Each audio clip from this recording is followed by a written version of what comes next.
checking to make sure that there's nobody around and we haven't hurt anybody.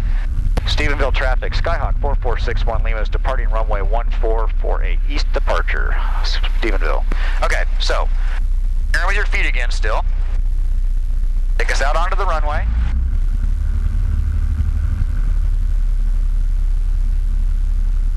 Very nice.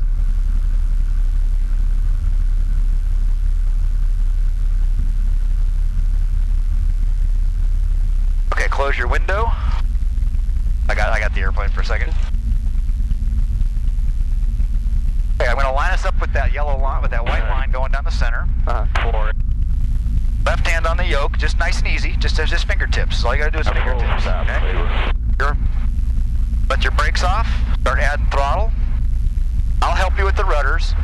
Just keep steering down that straight white line. Okay. Whatever it takes, all the way in, all the way. Keep it going, keep it going, keep it going, and then we lock it. Keep your hand on it. I'll keep my hand on it just in case.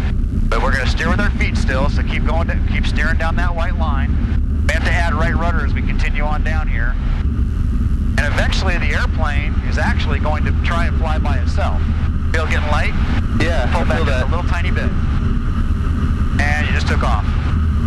Now watch the nose, see how it's wanting to come up on you? Yeah. Push it back down to where you can see the horizon. Keep pushing, there you go, right there. Put the cow into the nose, right on the horizon line. Just keep going like that. Again, one hand and fingertips. I want you to fly with fingertips. It makes things a lot easier. You're not over-controlling that way. Yeah. Cramp him out a little bit. I want him to fight it for a second. All right. Okay. Now you feel how you have to kind of keep pushing the nose down? Yeah. Take this wheel, spin it forward. You'll start feeling that pressure go away? Yeah, I felt the nose go down immediately. So now you can fly with your fingertips again, see? Yeah. All right. That's a huge difference. Yeah. But that's what that wheel is for, is to help trim off that pressure. Yeah. No, we only have it in up and down. We don't have it side to side. Okay. All I'm doing with the rudder right now is I'm just trying to keep, watching that ball, but I'm just keeping the nose headed in a straight direction. But you took the airplane off.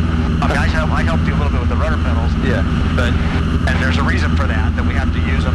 You have to keep putting in more and more right rudder as you get faster and faster. There's a reason for that. Does it just have to do with the torque or something? Or has to do with torque, the way the propeller works, and some other things.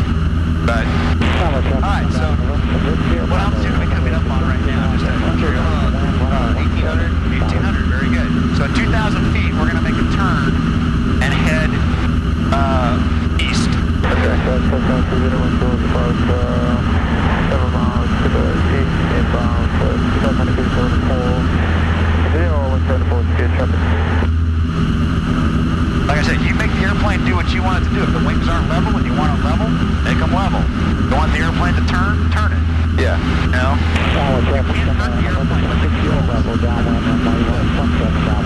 Don't be afraid to make them at pitch then. That's right. Alright, so we're through 2,000 feet, so now, right now you've got a heading of about 140. Okay? We're gonna put the tip of the airplane on the E. Okay. There you go.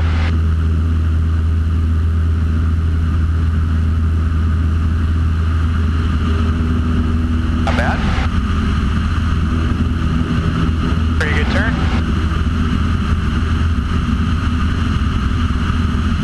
Of course, small corrections require small bank angles. Large corrections require large bank angles. Right. You know? We're going to climb up to 5,500. We usually like to climb between 90 and 100 miles an hour, which is what you're doing. Hey, Dana, let them know you're leaving the area and get off that frequency. Stephenville traffic, Skyhawk 4461 Lima is departing the area to the east.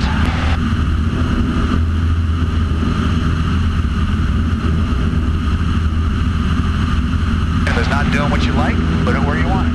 What we try to do is we try and hold, normally I would take a marker and we would put a mark on the window, but what I found that the best place to climb the airplane is just put the nose, there's a bird, is just put the nose of the airplane right on the horizon. You know, the tip of wherever you see the nose at, stick that right on the horizon and that will climb you right about 90 knots, 90 miles an hour. That's what we're looking for. Okay? And then just keep heading east while I'm doing that, right? Yeah, within within reason. I'm not expecting it to be perfect. And remember to try to pick a place on the horizon and just go for that. Yeah, you can kind of look out the side and pick a point out there and go, okay, I want to head towards that rock quarry. Yeah. And you kind of fly towards that rock quarry. If you can't see it, put the nose down a little bit. Okay, I'm still on the rock quarry. Yeah. So that's about the right climb speed and everything right there? Okay. A good cruise climb with the airplane is about, 90 to 100 miles an hour. We're doing about 85 right now to 90, something like that. But the harder you hold the controls, the more because when you're doing this, it's hard to do things. Everything's done with just fingertips. Okay. I mean, everything is done with fingertips. A lot of times when I was learning, Brandon, I'd be like, man, it's rough outside, and my first instructor, Jonathan, would be like, let go of the you let go of the yoke, and also just smooth out. Yeah, because it was me. So what altitude you passing through right now? So we're coming up on 29.5. 29.5, very good. 2,009er 50. Is that a niner?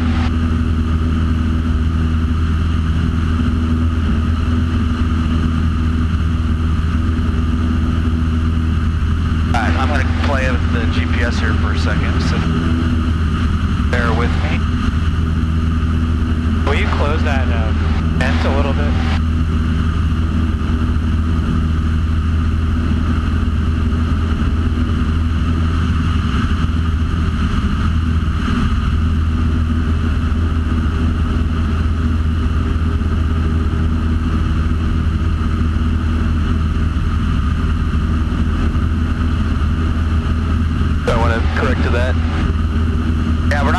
Directly to it because we have to go a little south of it. But basically we can take up a heading of about 060 now, so about 60 degrees. Again, you're not making that big of a turn, so you don't have to really make a big bank. Yeah. It's nice and smooth, nice and easy. And that'll put us south of the airport just a little bit where we can go in and make our arrival. So what we're going to try and climb to right now is 5,500, and then we're going to level off there. Okay? And I'll help you with the level off. So on the way here we were at 4,500? Right. Because we were westbound? Right. Now we're going eastbound, so we want to go to an odd altitude plus 500 feet. Okay.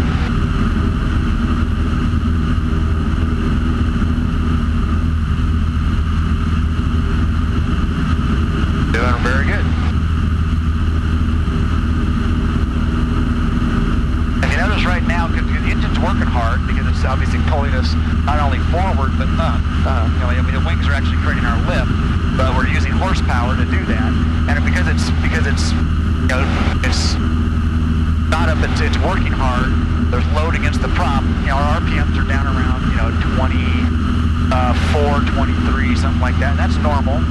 When we level off, because the engine's not going to have to work as hard, it allows the propeller to spin faster, which is going to allow the RPMs to increase. That's why we have to unload the engine a little bit by pulling the throttle back a little bit. But you climb at full power. Okay.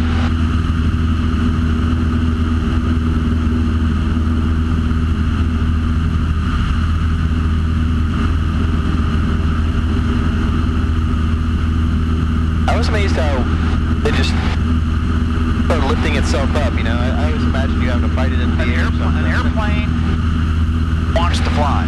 That's what it's made to do. Yeah. It doesn't like to stay on the ground. So an airplane's natural instinct is to go airborne. Yeah. Now obviously if we had the trim way off or something, then you might have to, it's either going to want to get airborne too soon or too late. Yeah. But eventually it's going to get airborne. Right. The problem with the trim being to where the nose wants to go way up is now you got to push way forward, and you're fighting it all the time. So, and again, that's just an approximate. That mark right there is really designed for the airplane at maximum gross weight with we're not near maximum gross weight on the airplane, so that's why it's always a little bit off. Yeah. A lot smoother coming back. So far.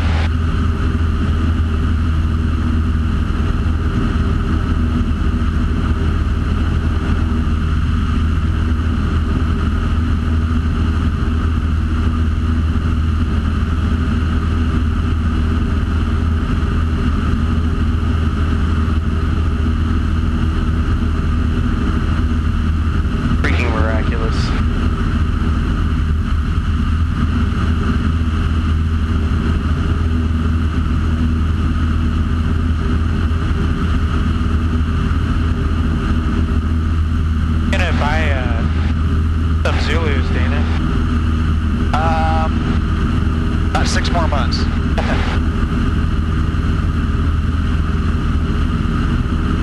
Set of Zulus and a set of bows. Need to get some bows eventually. Things hurt. David Clark's after a while now. I haven't even been up that long. Lori couldn't wear those. Really hurt her head. More than the David Clarks? Yeah.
Yeah, that's really the only way to do this airplane. Other airplanes are more sophisticated.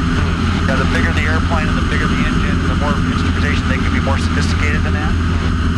But that's what we do with this airplane.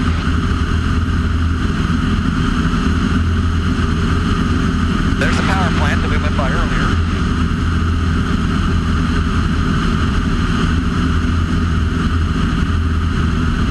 Those little things right there, you just have to learn to fight them. I mean, you just have to kind of correct for them. Yeah. Because the airplane doesn't know. All it knows is all of a sudden I got more lift on one wing than I have on the other wing. Yeah. And so it goes, oh. And so our job as pilots is to go, I don't want you to do that. Yeah. No. Because the thing about it is, here, I got the airplane for a second.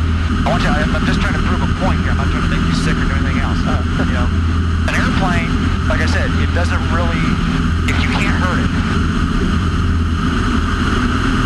I mean, you know, we can pull G's, but you can't hurt it. You know what I'm saying? That was awesome. You can't hurt the airplane. Hey, do that pin trick. Alright. If I can do it. A little bumpy, I don't know if I'll be able to do it or not. What are you gonna do? Watch.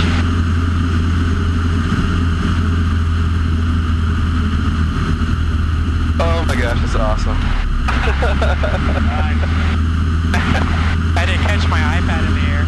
I went a little too much. You heard the engine? See, when I did that, I actually pulled fuel out of the carburetor. Was that what caused me to do this better? But I can, if I do it right, I can float the pencil back and catch it with my teeth. The mess back here.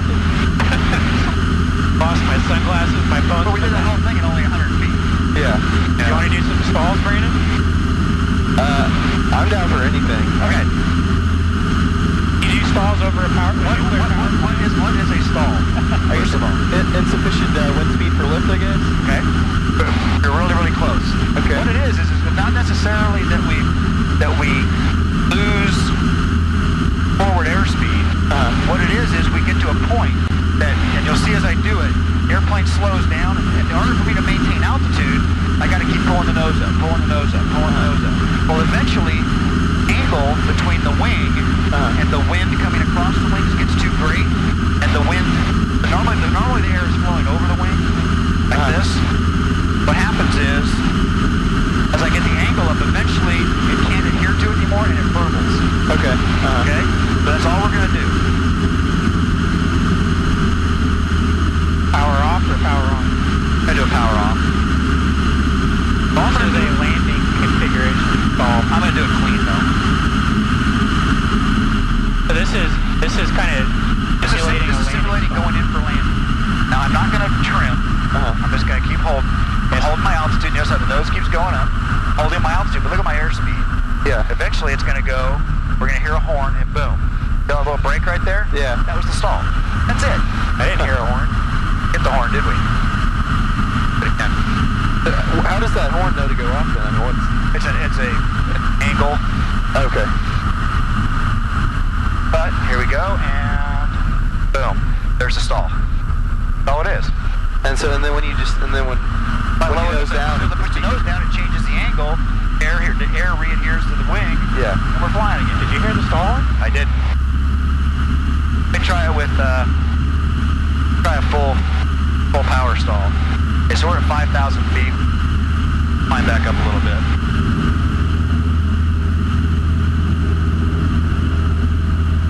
But you know, that's the whole myth about stalls. Everybody goes, oh, the engine quits. Oh, no. It's how docile they are. Yeah.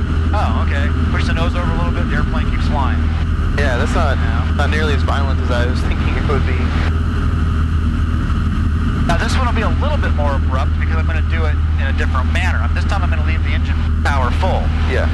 Okay? Because my airspeed's getting slower and slower and slower. The angle's going to get greater this time.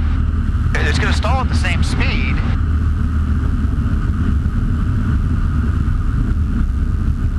There's the stall right there. There's the horn. Yeah. Must have been stuck. Yeah, so the same thing happens. See, it's the same feeling. Yeah. It's just that now the deck angle seems much higher because I got the horsepower helping me out. And this is a takeoff stall. This is a takeoff stall. There's the horn, and there's the stall. Right there. Boom, boom, boom, boom, boom. And that breaks the stall. Yeah. So that's all a stall is in an airplane. Yeah. You know? Has nothing to do with engines or anything else. Yeah. It's just disrupting that air. And the thing is, the wing is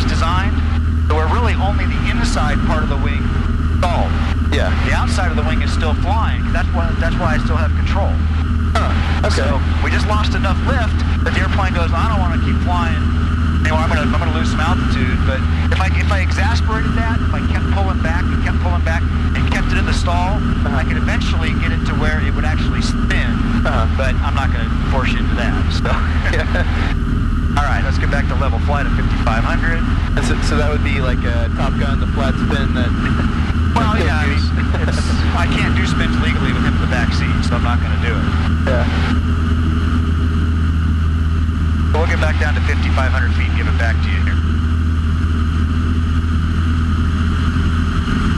Cabin heat on? What? The cabin heat on? No. Getting warm? No, I keep smelling like exhaust. It's probably that gas can back there.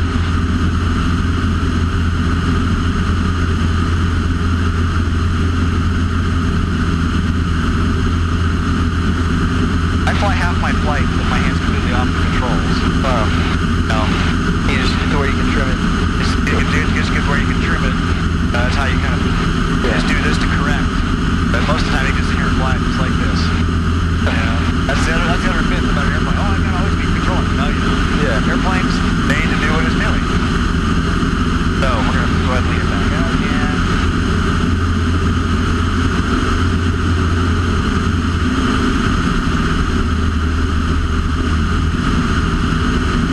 And we're good to go. So now let's see where we are. Let's go in a little bit. All right. When I was learning how to fly, we were landing out at Alliance Airport with my first instructor, Jonathan. Yeah. And I came in, I was on base.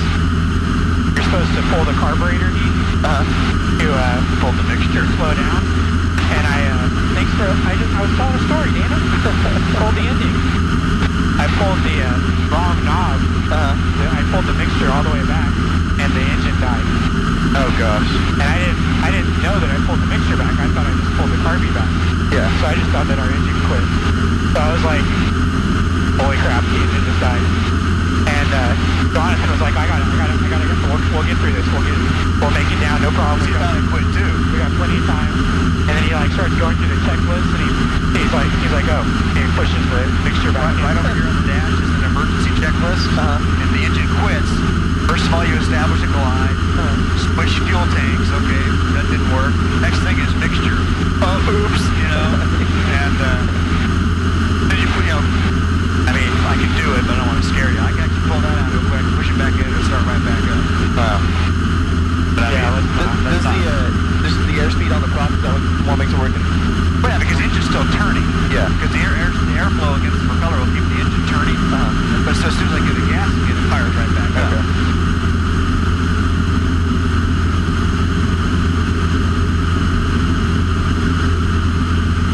When I used to do training in the, when I was training new pilots, we got to get to the point where we were flying 152s, which is like a two-seater, just a little bit smaller than this, basically the same setup, but the fuel control lever was a little lever right here between the seats, and you can reach over and turn it off. You'd be flying along.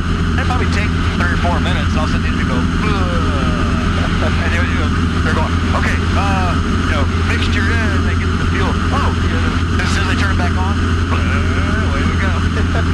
Man, that was... We could just sit here like this.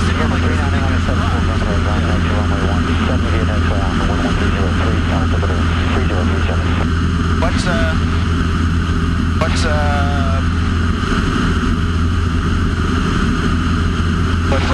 back up to 5,500 again. Nice and slow, doesn't have anything for weather for.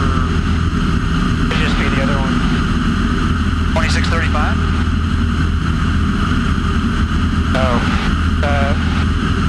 Let me see if I can find my phone. My iPad's right there.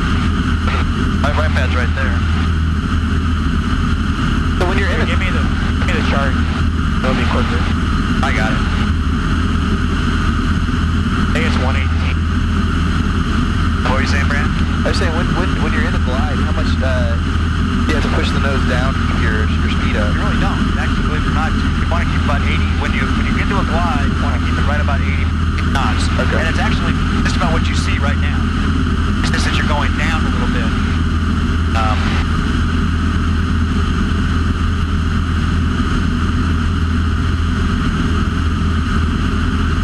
Grand Prairie is 2635.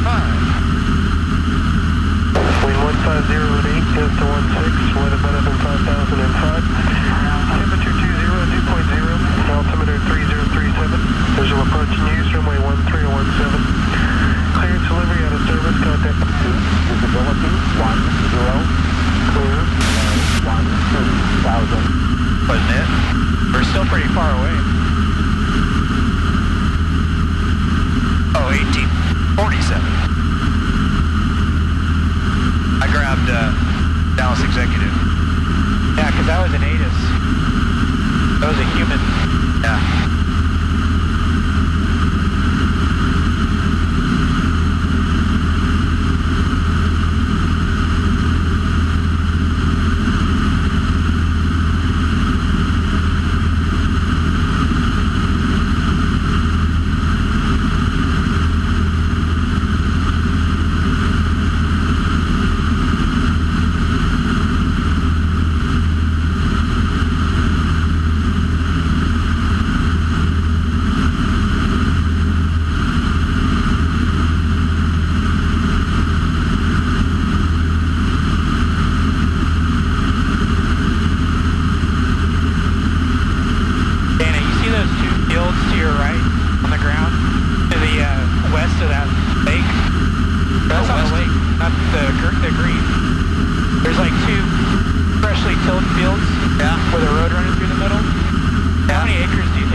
for our 360. Okay? We're going to plant it at 30 degrees of bank. So you're going to put that marker on that first big tick. Okay. Now as you do that, in order to maintain altitude, you're going to pull the nose back a little bit. Okay. So what I want you to do is pick a reference point on your cowling, just like you did when you were doing the climb out. Yeah. Okay, it's going to be this corner. You're going to turn that direction. Start your turn. So turn left. Turn left. And now put put the edge of that cowling right on the horizon. Tip of this cowling is it drops below the horizon. That means you're descending. Pull it back up again. So put the edge of that nose right on the edge of the horizon. If you look, not losing any altitude. Yeah. It doesn't matter what our bank angle is. So if you want to increase the bank angle a little bit to 45 degrees, you still got to keep that arc on the horizon. That makes sense? Yeah. If you look, you're doing 45 degrees of bank, but you're maintaining your altitude. So here, 22. You let that nose drop below the horizon. Here, 22. You're going to start losing altitude. Yeah. You let it go above the horizon, you're going to gain altitude. So when we get around to about, let's say, 100 degrees, start rolling level. And bingo, you're right back on 90. Wow, awesome. Isn't that cool? That's so cool. No? And we're at the same altitude. At the same altitude. But it did it all by a reference from looking outside. Just all you did was look inside to see what's happening. Yeah. But you did it all by just putting a point on the airplane on the horizon line of the outside. Now what we want to do is we want to start heading down. So let's start. There's two ways to go down. One, we can go down and keep our speed up, which means that you're going to push the nose down a little bit. Let the airspeed build up. We don't want to let it get much above the 140 mark. RPMs are going to increase, so we're going to pull the power back just a little bit to keep the RPMs from exceeding. Now we're going down at about 1,000 feet a minute. So watch it there. We're going to go down to 3,500 feet. Okay.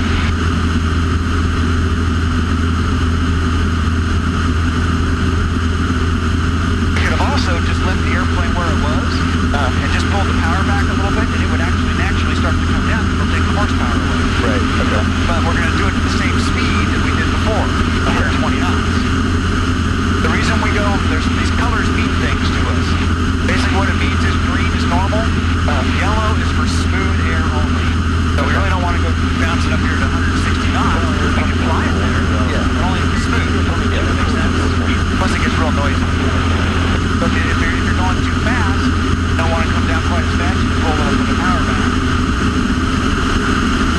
Pull the nose up just a tick. Play the speed off, but you still keep coming down. Next.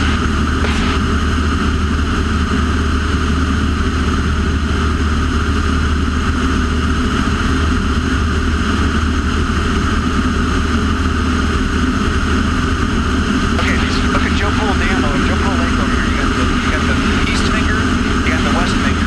Okay, right in between the two fingers, you'll see marina.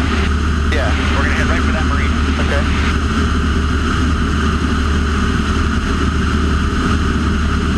So we're below 4,000 feet, so that means that we can now cross into this blue line. Make sense? We can now cross into that sector because we're below 4,000. Yeah. But we don't want to go all the way down to the ground, so we're going to level off at 3,500. So when you level off at 3,500 now, you're going to pull the nose up to that same attitude that was level before, add your fuel back in. Okay. Actually, what you want to do is go towards the east finger and then follow that, because if you go that way, you're going to... And Darlington's everybody? Yeah, head right towards the tip of the east finger.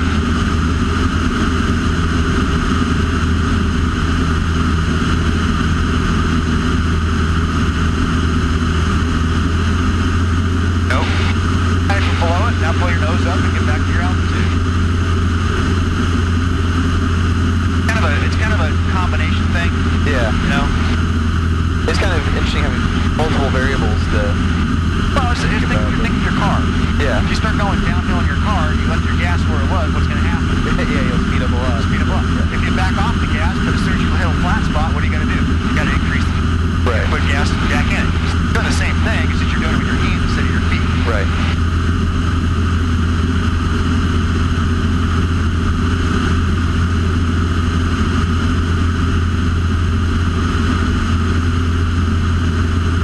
Notice I'm not even using my feet right now. The really are only used during takeoff and landing. You don't really use it much during, we use it a little bit during climb because of that right turning tendency, but we can talk, if you ever want to decide you want to learn how to fly, we'll talk about all that later. Okay. You know? Yeah. This is a blast. Hey, every doctor's supposed to have an airplane, right? Yeah, exactly. But, Let's hope not. hope not what? That's not a blast. Oh yeah.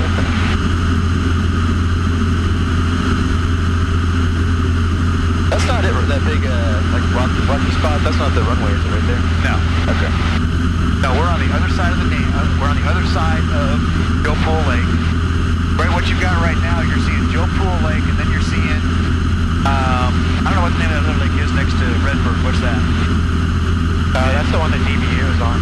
Yeah, that's the lake the DBU is on.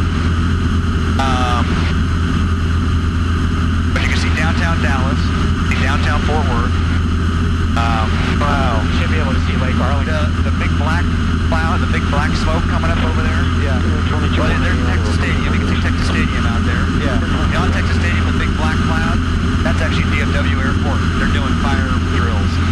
Man, that is so, I've never seen, like, Dallas and Fort Worth in the same visual like that. That's amazing. We'll have to take you up at night one day. Oh, night's amazing. Yeah. It seems like this would be very difficult to do without a GPS. All you have to have is this. What, just a map? A map. That's what we teach you to fly with. Yeah. This is a convenient. This is what we teach you to fly with. You learn everything to do off of this. Yeah. Basically, I'll show you, because James has some on here. That was his cross country. Yeah. That was my check ride. That was his check ride. And you learn to pick out the towns, you learn to pick out the power lines, you learn to pick out the railroad tracks. The lakes, and this is all plotted, and we teach you how to do all that. And you don't use the GPS at all. You don't use the GPS at all. You just fly by ground reference. Everything looks so different from up here. I can imagine that'll take a while to get Okay. used to. Well, then you before you take off, you have your headings selected, which correct for like magnetic deviation and wind correction angles. Yeah, you do all that on the ground before you ever take off. All that information's available to you. You plot all that out before you go. And then you already know what headings to fly to correct for the winds, to correct for everything you need to correct for. Obviously, this is a tool that makes it easier. Yeah. But okay, so this next sector that we're in right here is still 4,000 feet. So we're still good, but the one just inside that drops us down to it. Right up on the road. It's 3,000. You come over the lake at 2,500 usually. Yeah, so as soon as we come over to the yeah, it's 3,000. So what we're gonna do is just before we get to the edge of the lake, we're gonna start dropping down to 2,500 feet. You're 3,600 feet now. The same thing we did before. Just go ahead, you can either push it over, let it accelerate a little bit, pull the power back, control it, or you can just choose to this time pull the power back a little bit and let it do its own thing. Okay. Okay. What that looks like. So, we're just gonna unlock it here. Oh, you're coming to 180 on the west coast. Anyway, 22 10 crew hold it. It's not true.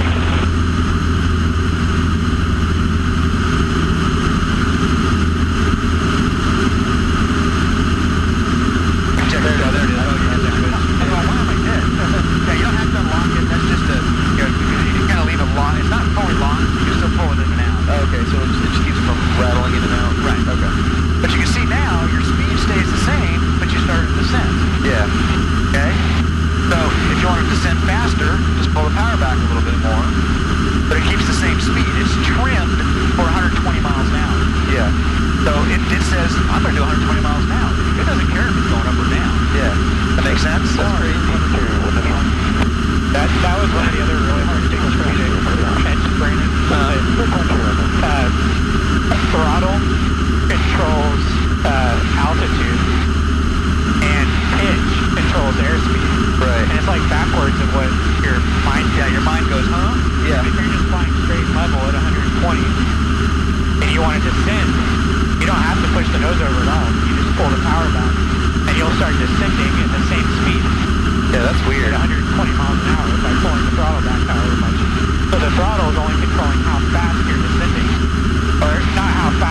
4 miles per hour, but how many feet per minute? Right. And if you wanted to slow down when you're coming in for landing, you don't pull the throttle back, you pull the nose up, and that's how you slow down. I can see where that would take a little bit of getting used to. Yeah, it's just a little bit different. So we're just going to keep coming down to 2,500 feet. We're going to kind of fly up the east finger here, and then we're going to head over towards that marina here in a minute or two. You see two runways out here, almost probably about the north. Yeah. That's Arlington Airport. Okay. If you come just this way of Arlington Airport, a little harder to see because it's only a single strip. And I can see it, but you know, buried in that little bunk of houses and whatever else, just the other side of I-20 is the landing strip we're going to. Okay, I think I do see that. Yeah. It's pretty hard to spot. Okay, so you're coming up on 2,500, so just before you get there, start adding your power back in. Keep going, you can add it in. Go ahead, keep going, keep adding. Up to about 2,500 RPMs, and now you're back to level flight again. See those towers out there? Yeah. So don't hit those, right? Right, okay. Those actually took out an F4. Did they really? Yep. Flew right through the guide wires, cut them in half. Oh, man. Like butter. You're 22. Like my landing. Now we're going to judge Dana based on his landing. Brandon's landed it, not me. Okay. We may not be judging it this. So I want you to head right straight for the marina. Okay. On the other side there, the far side. Weather. Yeah, and stay to the right of it. And stay to the right side of the marina. Visibility Because on everything to the west of it is clear. Low. 1, 2. No, other side. Temperature 2. And stay plan on going down the right side of it. Kind of between, you know, maybe, 3, 6. yeah, there you go. Yeah. Plenty to the right. And Brandon, you can see on the GPS here, there's two different airspaces. Automated weather You observation. see the dotted blue lines? Yeah. This is Grand Prairie, that's Arlington. We don't want to go into that one over there. At 5. Visibility 1. They'll get all, what? Say what? Hey, what you doing? Crazy airplane.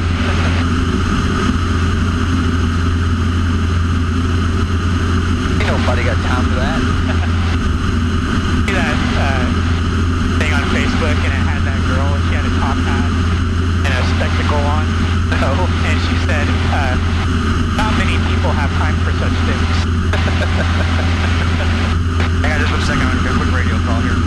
Prairie Tower, Skyhawk 4461 Lima is 2 miles south of the Joe Pool Marina, inbound for landing with the numbers.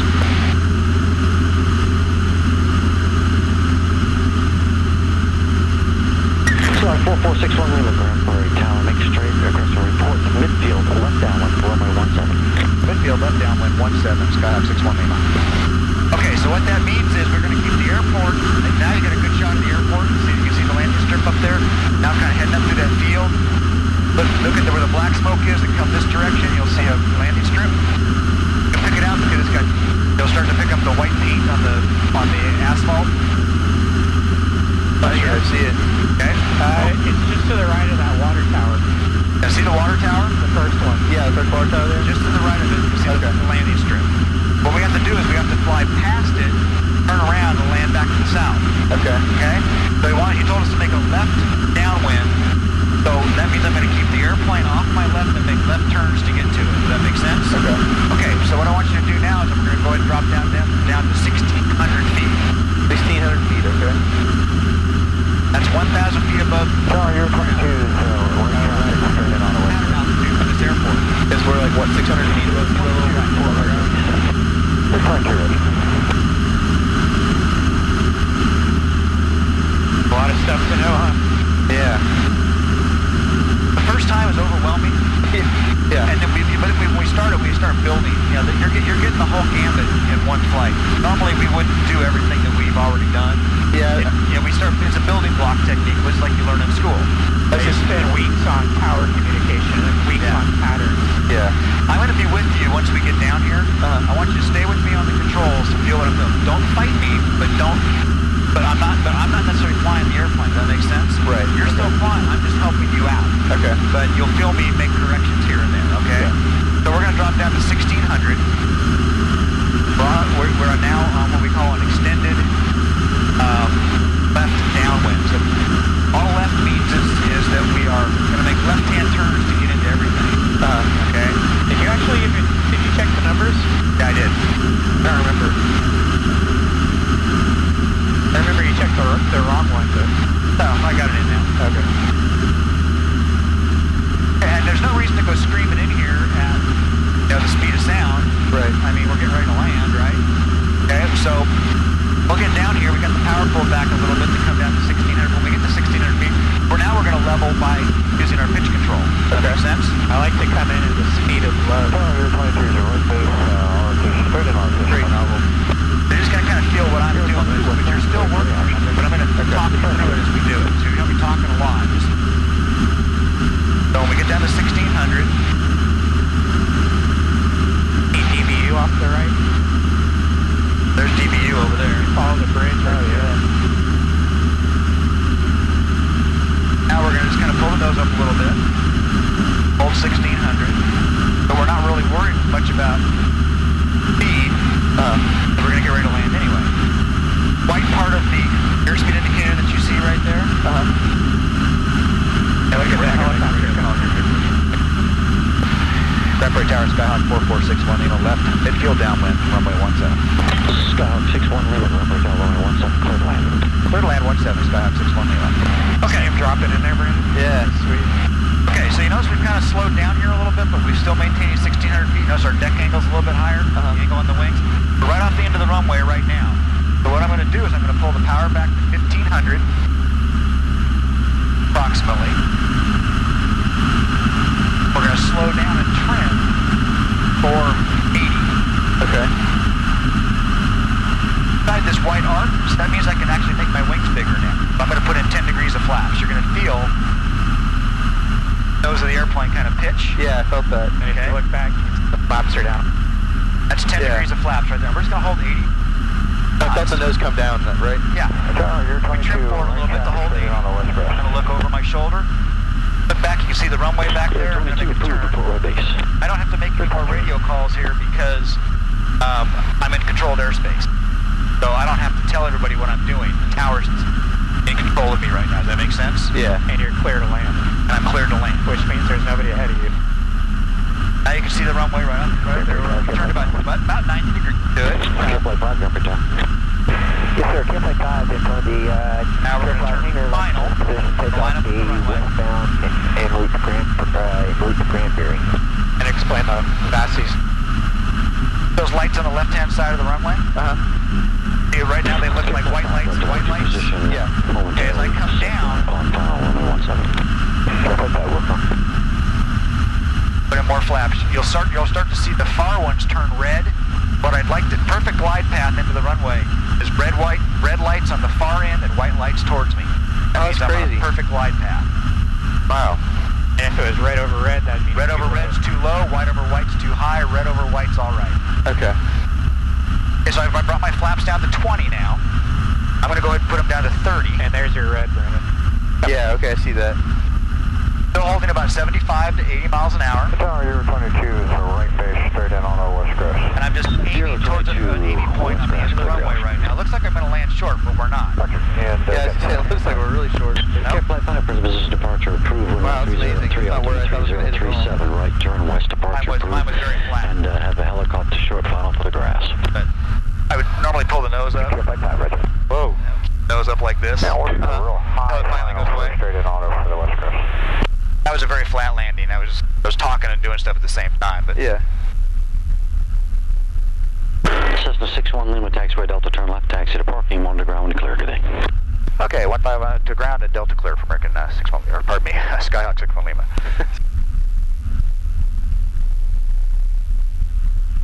Now we're back to steering with our feet again. Yeah. I don't think we have time to fill it up.